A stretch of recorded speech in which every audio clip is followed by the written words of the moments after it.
Even going back to the old days in the arcades, I've always been down to spend some time with a good beat-em-up.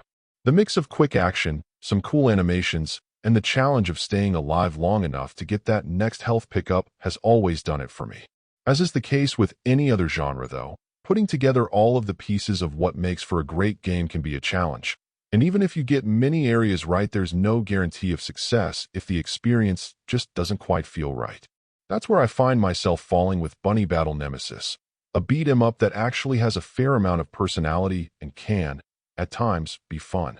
Starting with the positive, I do really appreciate the oddball sensibilities it has with its generally weird story and some of the characters you'll be able to play as.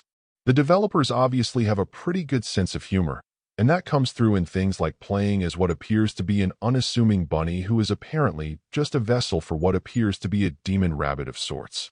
Throw in some blood being spilled everywhere, and there's some fun to be had here. That isn't to say there aren't issues, though, and these vary from more superficial to serious. On a general level, I will say that I'm not a big fan of the game's look, which can feel a bit like an enhanced version of old Flash games. The characters tend to be nicely detailed, and there are some effects that punch it up, but there's something in the way everything tends to stutter between frames while they move that can be distracting, even with the effects that feel layered over top to cover that up. Another issue is with depth perception, with the isometric view of the action being a little too shallow, and how that can make lining up your enemies more challenging than it needs to be. Finally, I'd just say that the flow of battles just doesn't quite feel right. Whether that's tied to the somewhat limited attack options you have, or just the way fights play out, the game just doesn't quite match the satisfying feel of many of its competitors.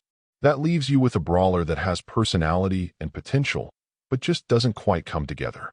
Overall, my final score for the game ended up being a 6.2.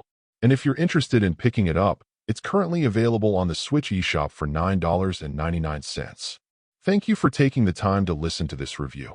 And if you'd like more information or ideas of indie games worth checking out on the Switch or the Switch 2, be sure to click on the link provided in the description. Until next time,